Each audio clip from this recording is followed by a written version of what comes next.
এই ভিডিওতে আমি দেখিয়েছি ফ্রোজেন শোল্ডার ঠিক হওয়ার পরে আপনার মাংসপেশি দুর্বল থাকার কারণে কোনো কিছু উপর দিকে তুলতে পারেন না, বিশেষ করে 5-10 কেজি ওয়েট আপনি এক স্থান থেকে অন্য স্থানে নিতে পারতেছেন না। তো এই অবস্থা দূর করার জন্য আপনার প্রয়োজন হবে স্ট্রেংথেনিং এক্সারসাইজ।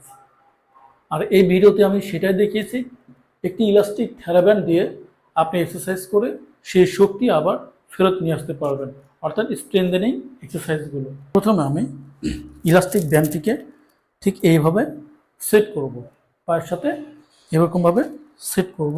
এরপর এখান থেকে সোজা উপরের দিকে টেনে তুলব এবং এইখানে আমি 10 থেকে 15 সেকেন্ড হোল্ড করে রাখবো। এরকম 10 থেকে 15 বার আপনি করবেন।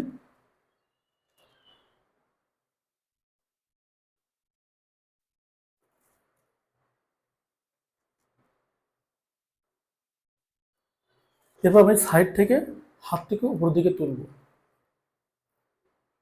10 সেকেন্ড হোল্ড করে রাখবো। এভাবে 10 থেকে 15 বার করব।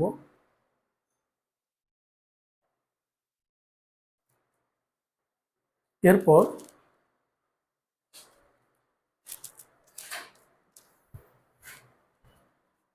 এরপর পিছন দিকে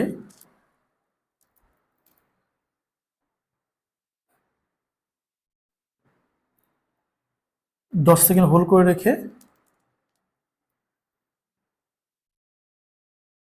এভাবে 10 থেকে 15 বার করব।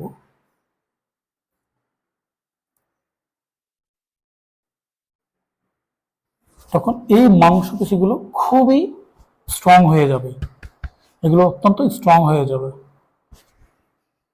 এরপর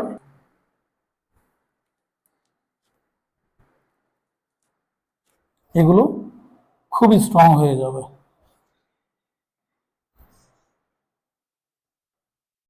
আপনি যদি এই ইলাস্টিক থেরাব্যান্ডের এক্সারসাইজগুলো আমার দেখানো নিয়মে করতে পারেন, তাহলে আপনার ফ্রোজেন শোল্ডার আগের অবস্থায় ফেরত চলে আসবে, অর্থাৎ আগে যেরকম ভালো ছিল ঠিক ওই পজিশনেই চলে আসবে।